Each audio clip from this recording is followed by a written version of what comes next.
Essa aula faz parte do curso de Clojure, Introdução à Programação Funcional. Então, se você gostar dessa aula, depois acessa o link aí segunda.tech/Clojure e se inscreve lá no curso. Tem mais de 10 horas de conteúdo lá para você aprender Clojure e programação funcional.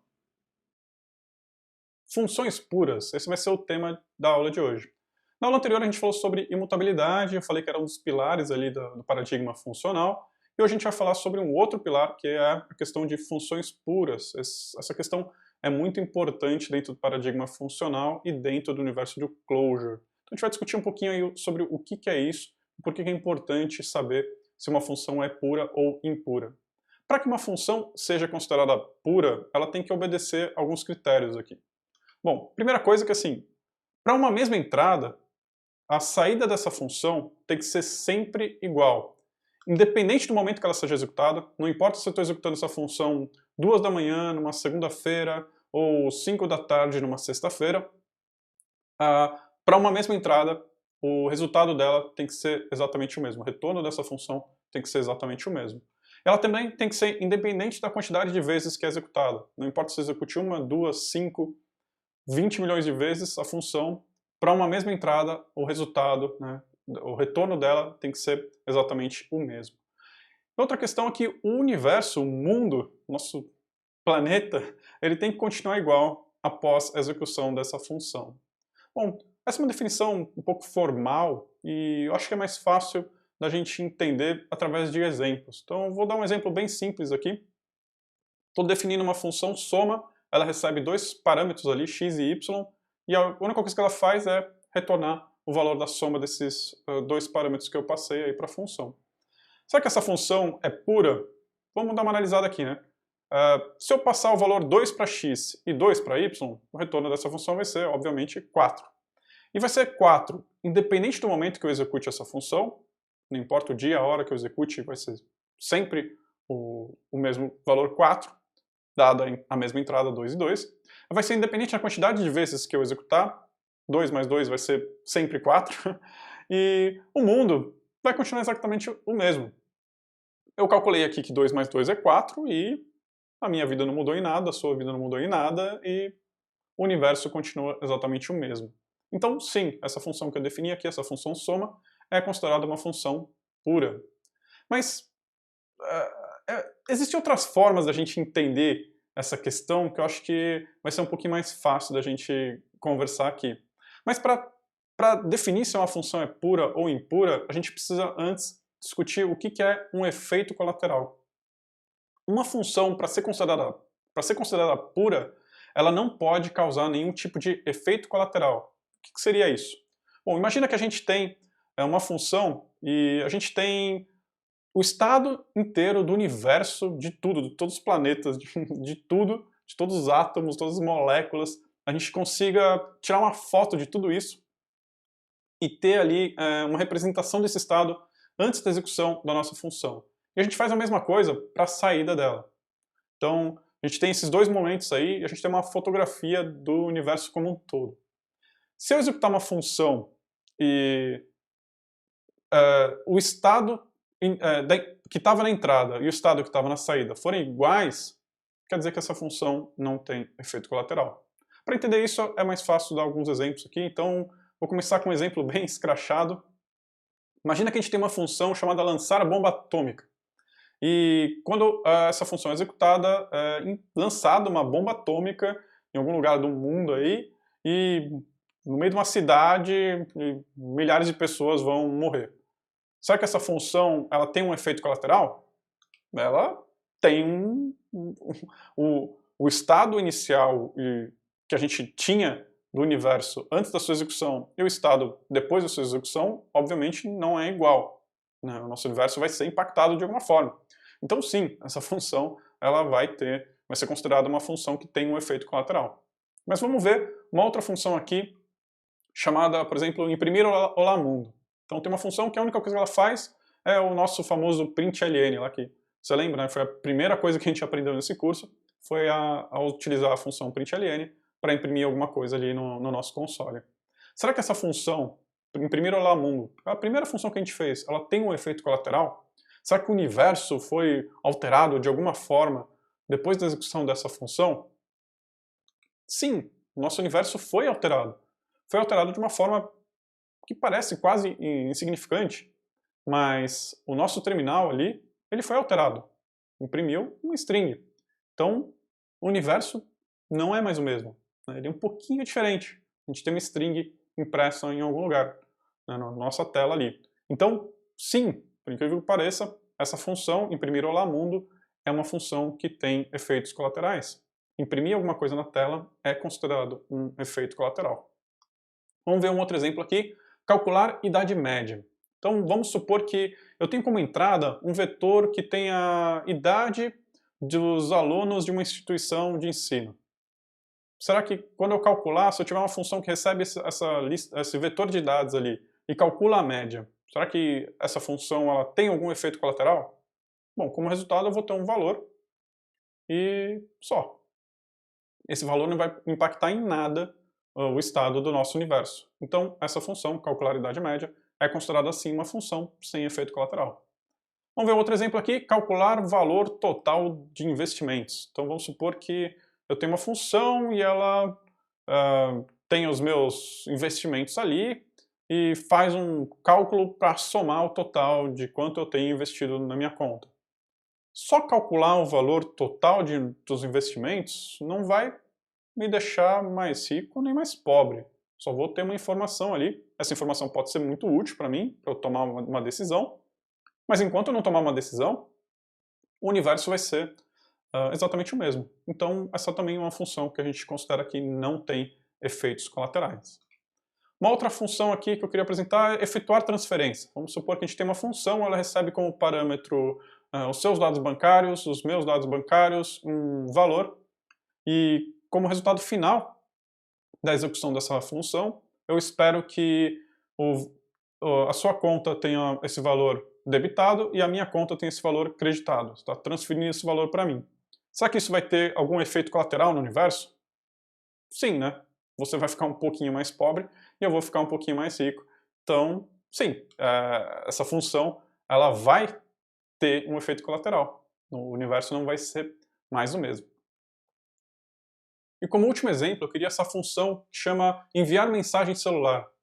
Imagina que a gente tem uma função ali que ela recebe os dados de uma pessoa destinatária, recebe qual que é a mensagem que precisa ser enviada para o dispositivo dela, pode ser uma mensagem push, uma mensagem SMS, um e-mail, sei lá, alguma coisa desse tipo. Será que essa função ela vai ter algum efeito colateral no universo? Claro que vai ter, né, pessoal? O celular da pessoa vai vibrar, vai acender, ela vai receber a notificação ali. Então, sim, essa é uma função que vai alterar alguma coisa do nosso universo. Vai ter um efeito colateral. Eu queria utilizar esse exemplo para discutir um pouquinho de quais são os problemas que a gente tem quando uma função tem um efeito colateral. Por que é importante a gente fazer essa distinção de uma função que tem efeito colateral e uma função que não tem efeito colateral. Como essa função enviar mensagem celular, ela tem um efeito colateral, se eu executar ela mais de uma vez, o que vai acontecer? Vamos supor que a gente entre num loop lá no nosso código sem querer e em vez de chamar uma vez, é chamada 20 vezes. A pessoa lá, destinatária, vai receber um monte de mensagens ali no celular dela, um monte de mensagem repetida. Então essa função, por ela ter um efeito colateral, voltando lá, né, para a nossa definição, lembra que eu falei que independente da quantidade de vezes que a função for executada, ela tinha que ter o mesmo comportamento, o mesmo retorno ali, né? Só que ela está causando um monte de efeito colateral, estou recebendo um monte de mensagem ali no meu celular. Então, essa função a gente considera como não sendo uma função pura. Então, toda função que tem um efeito colateral é uma função impura. Mas não só isso. Para uma função ser considerada pura, ela, além de não poder ter um efeito colateral, ela também não pode depender do estado do universo. Até agora, eu estava falando aqui, né? A gente estava focando no estado do universo após a execução da função. Mas agora a gente vai focar um pouquinho no estado anterior. Porque uma função, para ela ser considerada pura, ela não pode depender de nada desse estado aí, de como está o universo no momento da execução da função. Mais uma vez eu vou dar uma série de exemplos aqui para entender um pouquinho melhor esse cenário. Né? O que eu quero dizer com isso? Vamos supor que a gente está criando uma função que chama calcular o valor da multa. A gente já viu que o cálculo de alguma coisa não vai ter um efeito colateral. Simplesmente calcular o valor da multa, você não vai ficar mais rico nem mais pobre, você não vai pagar a multa, né? Enquanto você não pagar a multa, não tem nenhum efeito colateral. Mas, vamos supor que na hora que a gente está calculando esse valor da multa, a gente pergunte para o sistema operacional, para o nosso computador ou para o nosso dispositivo de celular, pergunta para o nosso servidor, para algum lugar, para algum computador, a gente pergunta qual que é a data e hora atual. Então, essa função, ela passa a depender da data e hora atual que está sendo executada. Parece uma coisa meio boba, né? Mas, olha só, se eu estiver fazendo esse cálculo hoje, pode dar um valor. Se eu fizer esse cálculo daqui a uma semana, 2 semanas, um mês, daqui a um ano, o cálculo desse valor da multa pode ser diferente, para uma mesma entrada. Logo, essa função não é considerada pura, porque ela está dependendo de alguma coisa, de um estado atual do nosso universo, no caso, a data e hora. Então, só de depender da data e hora atuais, a gente já considera essa função como sendo impura. Existem técnicas, boas práticas, para que a gente consiga transformar esse tipo de função impura em uma função pura. E não é muito difícil. Esse tipo de cenário é relativamente trivial de solucionar. Vamos supor que a gente pegasse essa data e hora e, ao invés de consultar o sistema operacional, ou consultar um servidor, ou uma coisa assim, a gente passasse esse valor como parâmetro para a nossa função. Então alguém em algum momento já pegou esses valores, alguma função impura foi lá, pegou esse valor de algum lugar e passou como entrada para essa nossa função calcular o valor da multa. Então a data e hora passa a ser uma entrada da nossa função. Aí sim fica muito mais fácil da gente reproduzir a mesma entrada, né? Para uma mesma entrada vai ser sempre o mesmo resultado. Então a gente tira essa dependência da data e hora atual ali que a gente busca do sistema ou de algum lugar. E a gente transformaria essa função numa função pura. Bom, vou dar um outro exemplo aqui. Calcular o valor total do investimentos, tá? de investimentos. Então, eu tenho lá uma série de investimentos no meu banco e eu estou calculando o valor. Mais uma vez, um cálculo de valor, a gente já sabe que não vai ter nenhum efeito colateral no nosso universo. Mas vamos supor que para fazer o cálculo desse investimento, eu faço uma requisição na minha rede.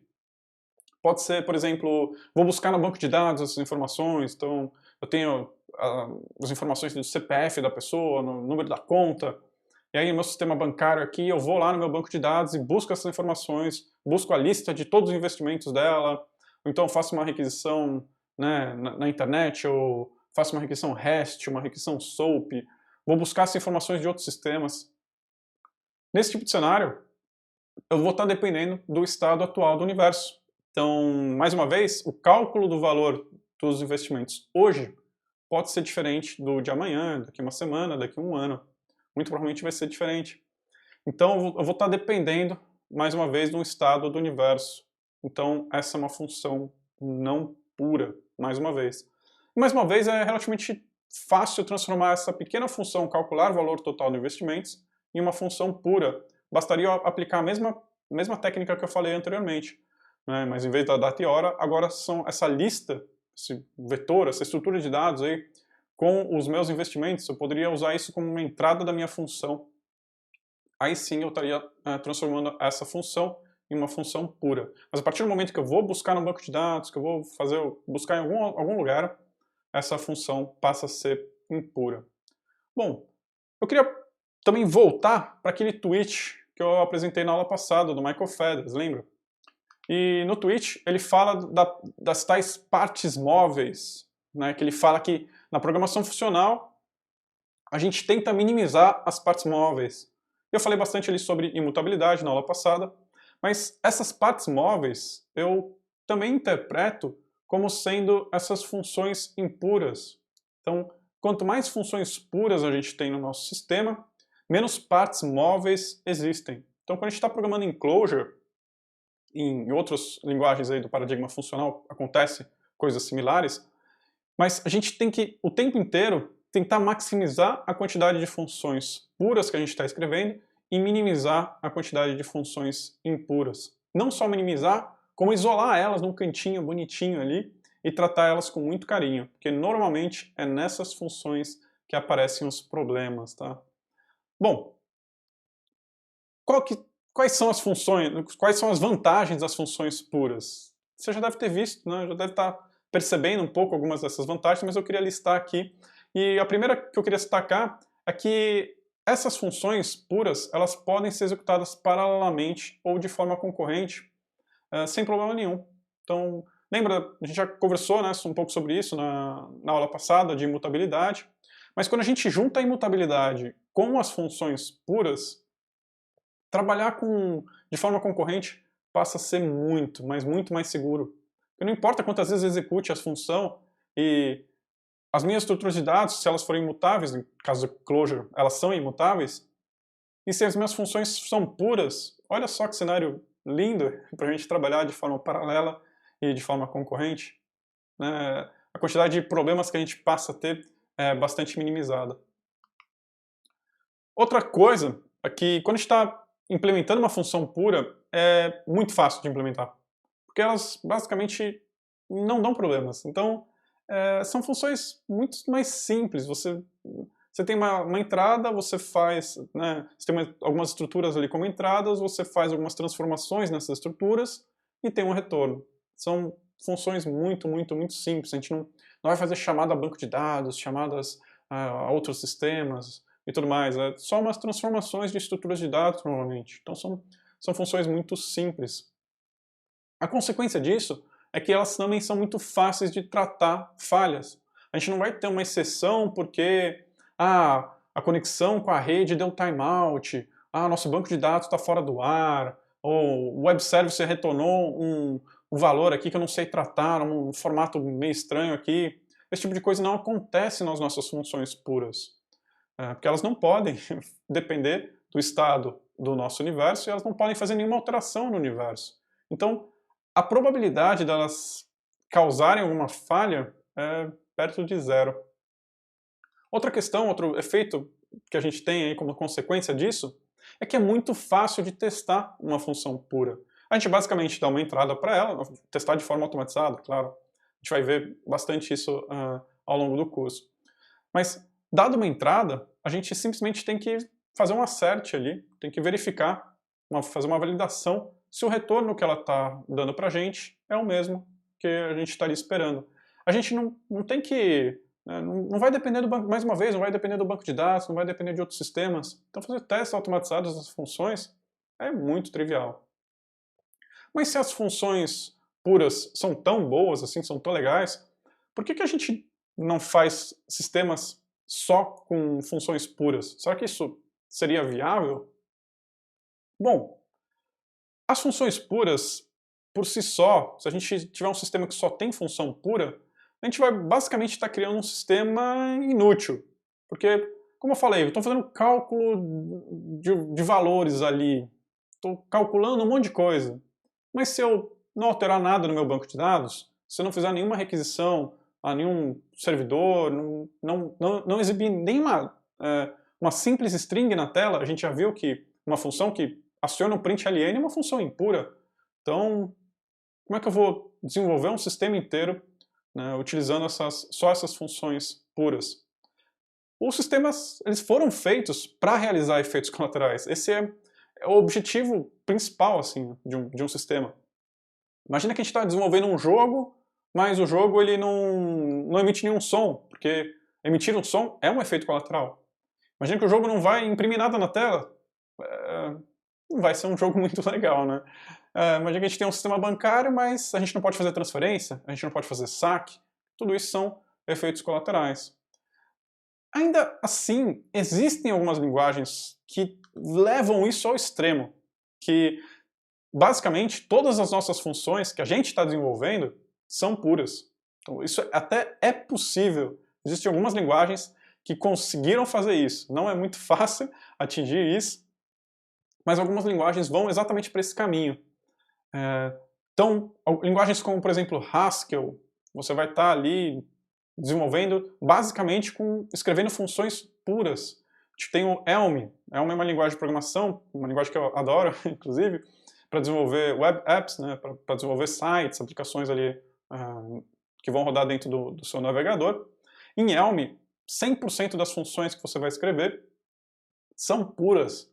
Mas para isso, a runtime do Elm ali faz uma série de coisas ali, de controles, e a runtime dela vai causar, sim, alguns efeitos colaterais.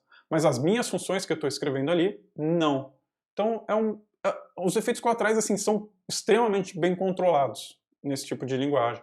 Tem outro exemplo que é a PureScript, que vai entrar num cenário muito parecido com esse, uma linguagem de uso geral, mas também, basicamente, você vai estar escrevendo funções puras o tempo inteiro. Por último, eu queria citar a Idris, ou Idris, não sei como se pronuncia, que é uma outra linguagem ali, um pouquinho parecida com Haskell, onde também, basicamente, o tempo inteiro a gente vai estar escrevendo funções puras.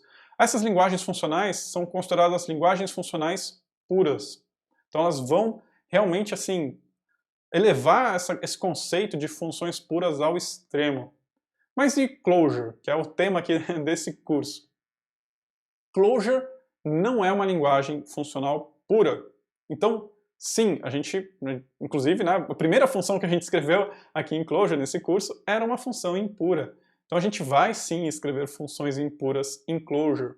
Mas isso não significa que a gente não tem que tomar cuidado, que a gente não tem que se preocupar com isso. Então, uma pessoa desenvolvedora em Clojure aí, profissional, ela vai estar o tempo inteiro escrevendo funções e pensando, será que eu estou realizando aqui algum efeito colateral? Será que essa função aqui é pura? Será que ela depende do estado do universo? E, em geral, a gente vai separar essas funções que são puras das funções impuras. E a gente vai tentar maximizar ao máximo o nosso sistema. Mais uma vez, lembrando aí do que o Michael Feathers falou, né, sobre as partes móveis, a gente vai maximizar as funções puras e minimizar ao máximo as funções impuras. Então, espero que sei que foi uma aula extremamente teórica, talvez um pouquinho pesada, mas é importante que você entenda esse conceito que vai estar bastante presente ao longo aí da sua carreira como pessoa desenvolvedora em Clojure. Então, era isso nessa aula de hoje e até a próxima.